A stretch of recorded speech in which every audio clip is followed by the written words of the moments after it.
Aproveitar a presença do Dr. Amilcar das Neves, escritor, e o qual será também convidado meu no mês de março. E vou-lhe perguntar, quando ele escreve os seus livros, que interesse é que ele tem em transmitir aos seus leitores?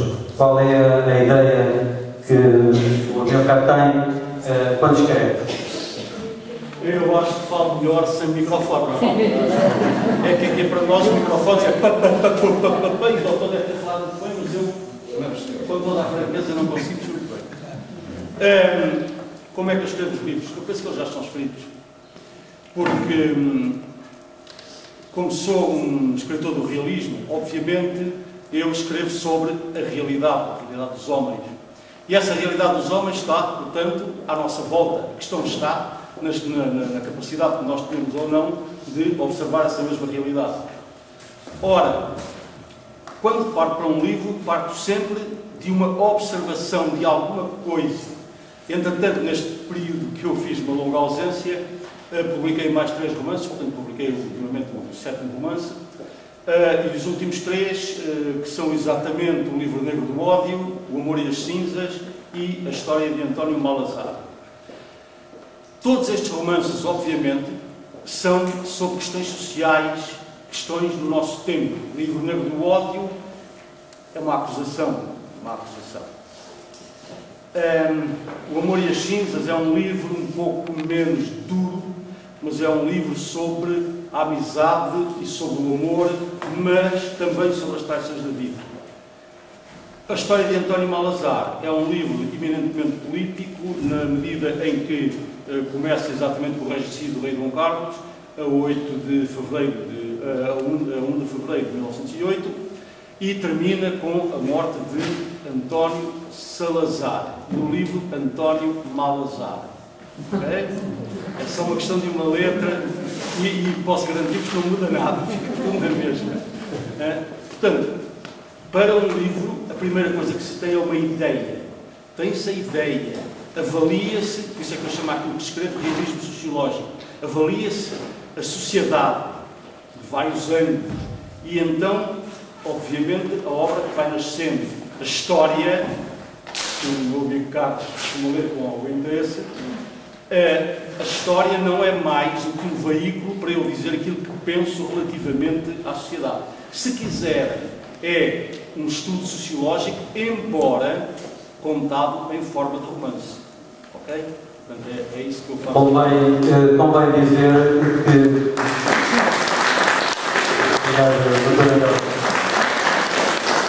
Convém dizer que o Dr. Amilcar das Neves, para além de escritor, é também historiador, e isso ajuda realmente muito a maneira como ele escreve os livros.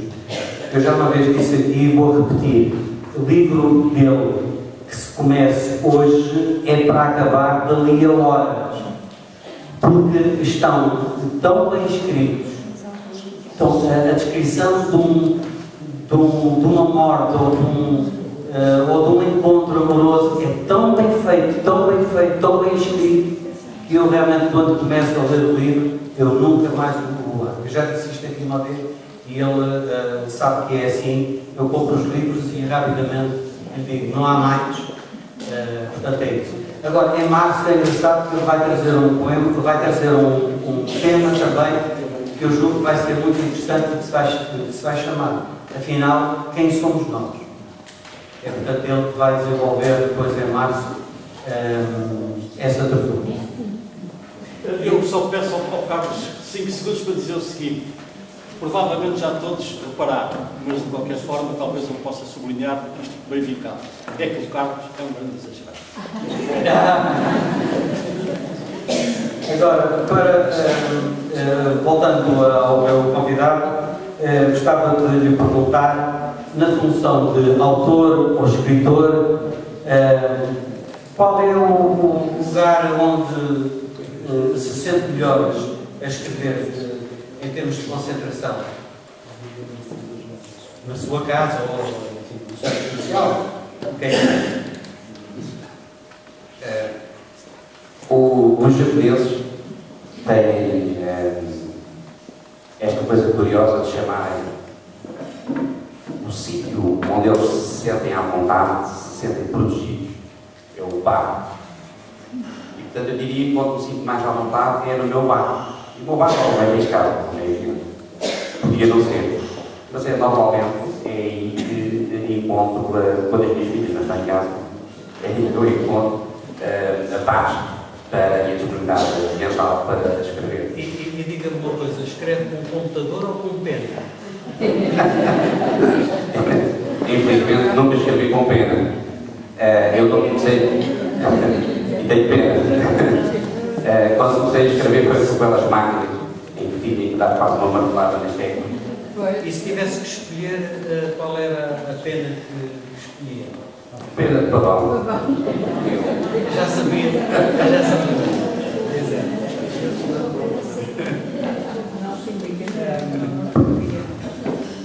Agora, em termos de jornalismo, nota-se que há uns tempos a esta parte o jornalismo de investigação está a desenvolver. Eu pergunto, na sua opinião, acha que realmente esta maneira de apresentar os casos mais, alguns são bastante graves, que acontecem na nossa sociedade, têm pernas para andar? Bom, sim, todos os Projeto melhor. Exato. Isso é uma pergunta bastante interessante. O jornalismo de investigação é importante, na medida em que traz algo do dia, para nós, de outra forma, nunca seriam conhecidos. Mas há aqui uma vertente perniciosa. Porque nem todos os jornalistas, nem todos aqueles que investigam o assunto, dominam aquilo que estão a investigar. E isso faz com que muitas peças, mas são mesmo muitas peças jornalísticas que conhecem os do mídia e que estão mal elaboradas por desconhecimento do autor, por desconhecimento factual e truncadas. E depois o leitor, sei lá, gosto muito de dar um exemplo do meu pai. Tudo aquilo que não veio no Correio da Manhã não aconteceu. É o jornal dele. E quando, seja o Correio da Manhã, seja o Expresso, seja da 5 ou TV ou RTP, se uma peça jornalística está truncada ou está mal elaborada, induzem as pessoas e depois lança a confusão. E há muitos assuntos na nossa atualidade social, política, cultural e desportiva e estão a ser maltratadas exatamente porque a forma como são dadas as notícias não é a mais correta. Eu fiz esta pergunta do jornalismo de investigação porque há 2 ou 3 dias vi na TVI um jornalismo de investigação sobre falta de nome, os organismos. Não. Agora passou. Os observatórios.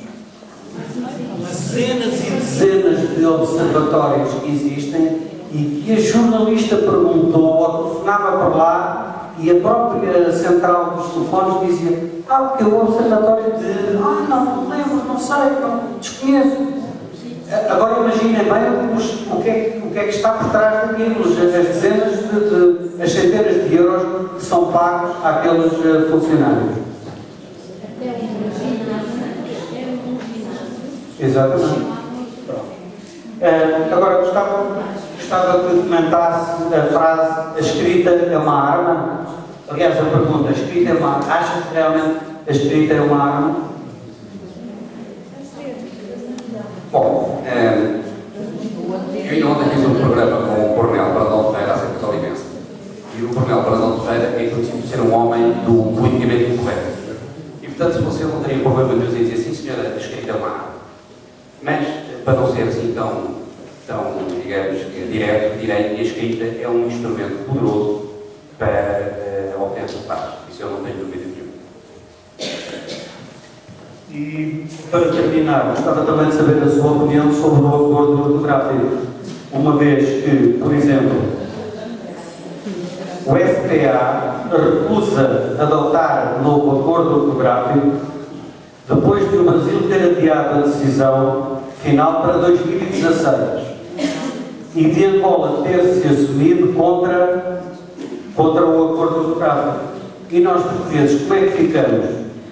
Sim ou não? Eu digo isto porque, por exemplo, hoje, diariamente, os autores dos artigos dizem este autor escreveu de acordo com o acordo ortográfico. E o outro diz este autor não utilizou o acordo ortográfico. Como é que ficamos? Sim ou não, realmente? Ou talvez sim? Bem, eu devo dizer que esse tema é um dos temas que eu quero abordar no programa Perspectivas também. Qual é a minha opinião sobre isso? É aquilo que diz. O Brasil provocou por mais 5 ou 6 anos. Daqui a 5 ou 6 anos vai voltar a provocar, porque não tem interesse nenhum em mexer isto.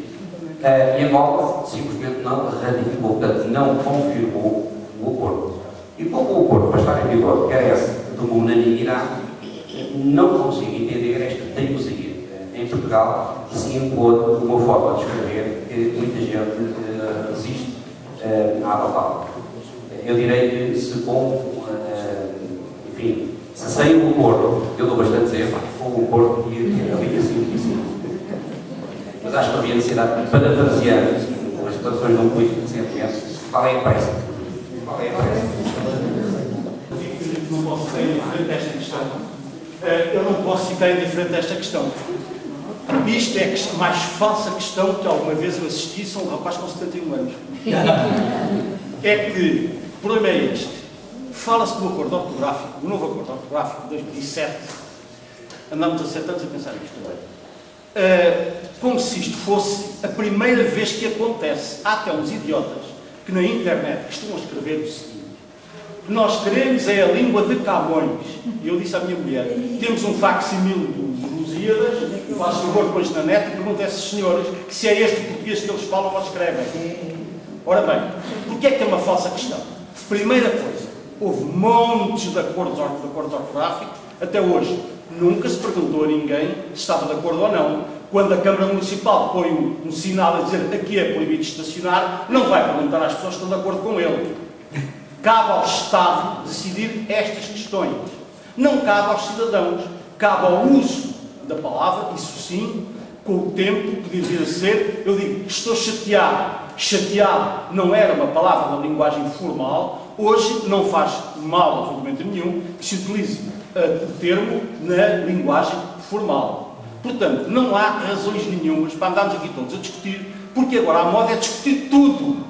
Tudo. Até há um senhor, um imbecil, que diz que é poeta e que está no CCB e que chegou lá e mandou naquilo tudo como se estivesse na sua própria casa. Não está. Está numa instituição pública que deve gerir e não deve meter o nariz naquilo que não é chamado. Ora bom.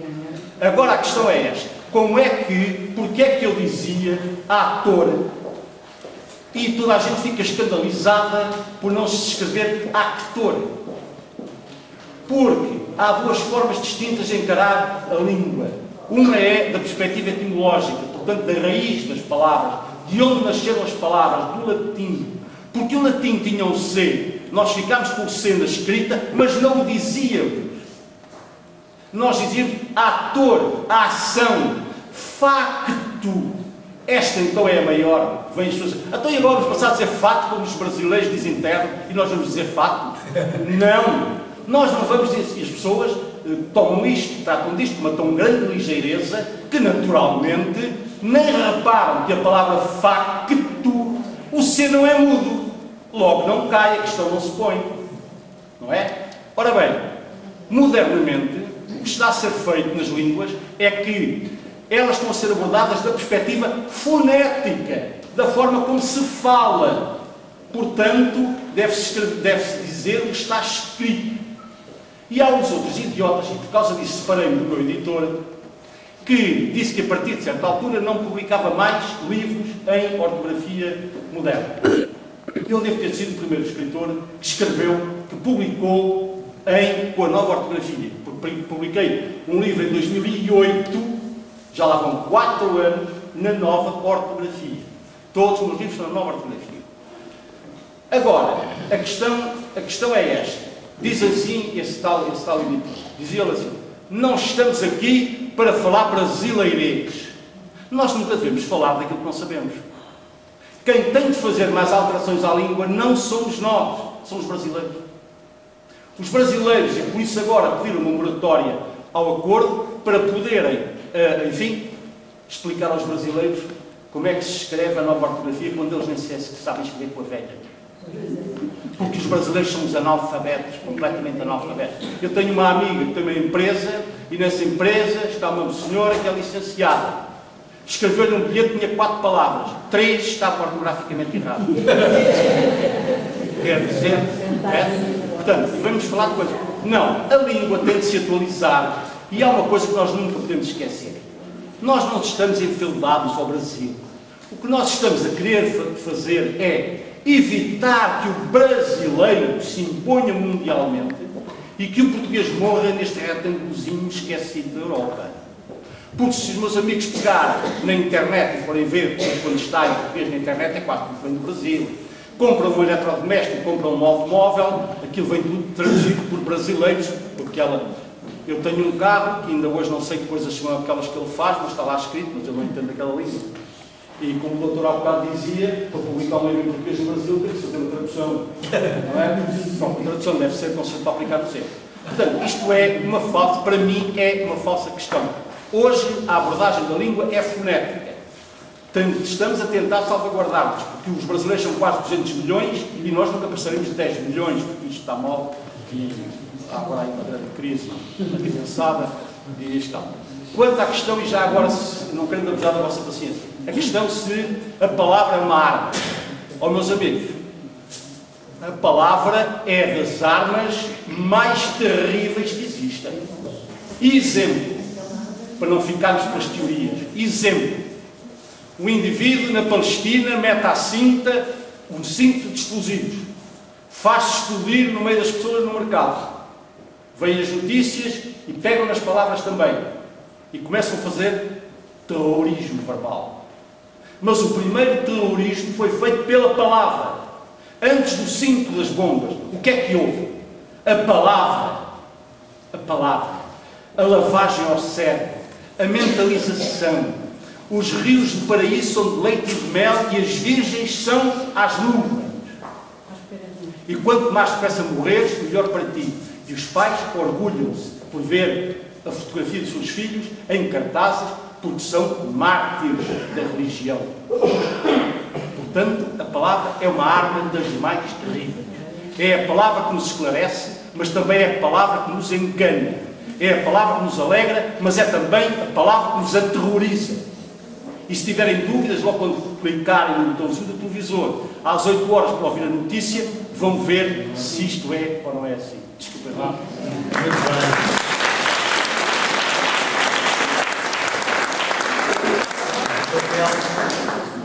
O papel de escritor foi agora muito bem defendido e creio que todos concordam que realmente a palavra é uma arma, ainda bem. Vou terminar por agradecer ao Dr. Oliveira Dias o facto de ter estado aqui connosco e, habitualmente, vou-lhe oferecer o certificado para ele juntar ao seu currículo. Muito obrigado. Muito obrigado também. Muito obrigado pela sua presença. Agora vamos dar então início à nossa poesia. Hoje sou eu poeta.